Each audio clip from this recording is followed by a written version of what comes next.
मैं आदेशानुसार अपने वाणी को रख रहा हूँ। जो भी इसमें त्रुटि होंगे उसे अज्ञान समझकर क्षमा करेंगे।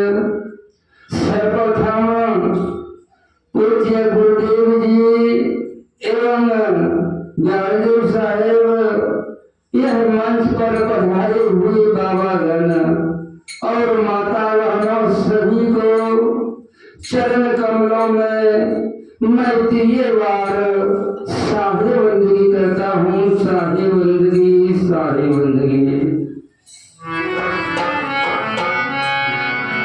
यह सत्संग जो रखे हैं सिकंदर साहेब जी अपने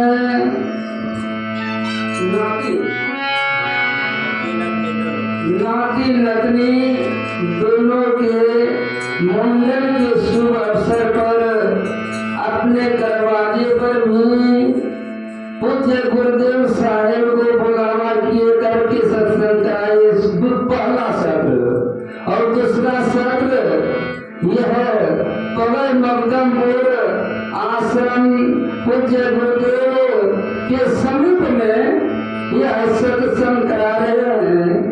कितना धन्य है वह सिकंदर साहेब के समस्त परिवार जिन प्रकार से कहते हैं यह सत्संग गिरिवास करना हो या न्यू देना हो, जन्मदिन हो, शादी हो, श्राद्ध हो, सबों में सत्संग कराना चाहिए।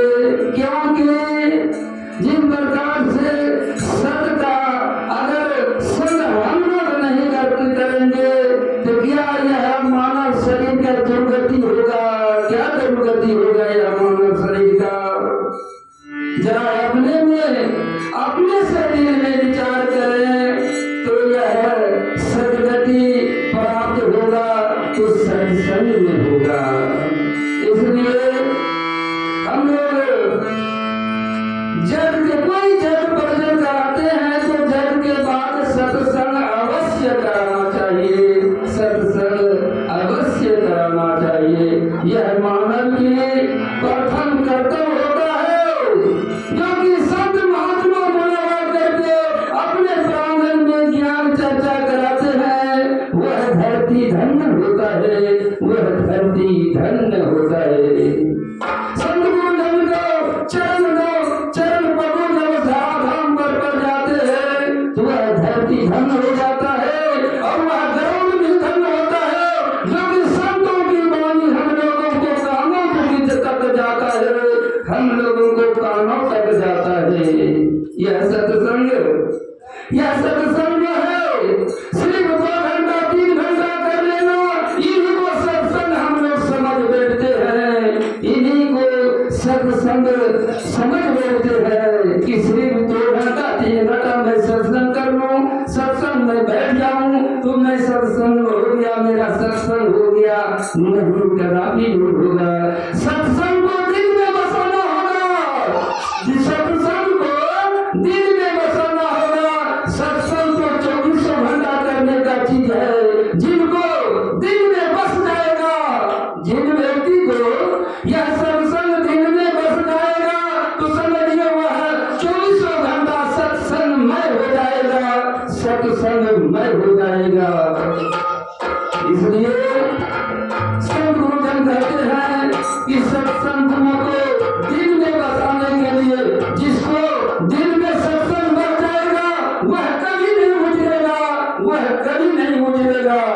जो ऊपर से दिखावा भक्ति करेंगे, दिखावा भक्ति करने से वह कभी न कभी उधर जाता है, कभी न कभी भटक जाता है। इसलिए यह गुरुदेव साहिब कितने अच्छे भजन हम लोगों को सुनाया, वह दिल में बसाने के लिए बसाया। यह नहीं कि गमछा झाड़ भजन हम लोग आए हैं, आसन बिछाकर बैठ गए हैं और जाने के समय वह आसन को छाड़ कर चले गए घर। ऐसा नहीं, दिल में बसाने का है। यह तो आप लोगों का सार्थक होता है मानव तन का। सदगुरु कबीर साहब कहते हैं हम लोग सदगुरु कबीर साहब के अनुयायी हैं। सदगुरु कबीर साहब का गुणगान करना चाहिए। जिस प्रकार से अपने पिता का गुणगान जो पुत्र बेटा न करे वह बेटा नालायक होता है। अपने पिता का जो गुणगान न करे वह बेटा नालायक होता है। इसलिए हम लोग कबीर साहब के अनुयायी हैं। कबीर साहब का गुणगान करना चाहिए। प्रेम से बोलिए सतगुरुदेव की। यह सिकंदर साहब कितने अच्छे विचार का है, जो आश्रम पर भी सत्संग कराया और गिरिवास में भी सत्संग कराया। और यह पवन मोदमपुर का भी लोग बहुत अच्छे हैं, बहुत ज्ञानी है, जो कि उनके बीच में हम लोगों को सत्संग कहने का और सुनने को मिला। यह पवन मोदमपुर भी बहुत अच्छे जाने आदमी है। सदगुरु कबीर साहब कहते हैं यह मिर्जापुर, चलिए दूर से तो पवन मोदमपुर हम लोग कह देते हैं, लेकिन यह मिर्जापुर आश्रम मेरा देखिए, यह साहेब जी पूज्य गुरुदेव जी इसके बीच में रहते हुए सबों को ज्ञान चर्चा बांटते रहते हैं। सबों को ज्ञान चर्चा बांटते रहते हैं।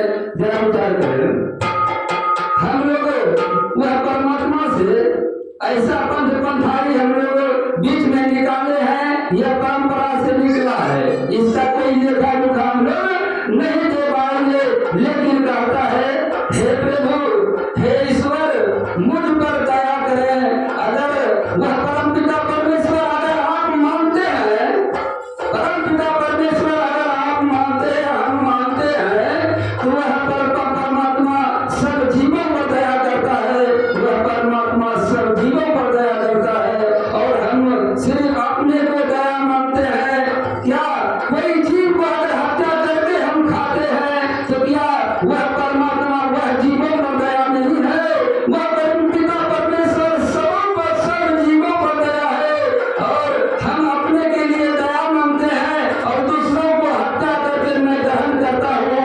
वह कैसा मकान है, वह कैसा पंथ हम लोग निकाले हैं, जो कि राम और सरकारियों राम भक्ति भी करता है और माछ मछली न जाने तरह तरह का विषय वासना ग्रहण करता है। क्या उनका गुरु यही बतलाया है कि तुम नाम करो, सरकारियों का माछ मछली सब खाओ, भक्ति खाओ? कोई ऐसा पंथ नहीं है जो कि माछ मछली अंडा शराब दारू गाना खैनी बीड़ी खाने पीने के लिए बतलाता है। कोई ऐसा पंथ नहीं है, लेकिन अपना मनमानी काम करता है। जो है दया मानते हैं और वह हत्या भी करता है। किसी जीव का अगर हत्या करते हैं तो समझिए वह परमपिता परमेश्वर की दया उस जीवों पर भी है, उस जीवों पर भी उनका दया है। सदगुरु कबीर साहब कहते हैं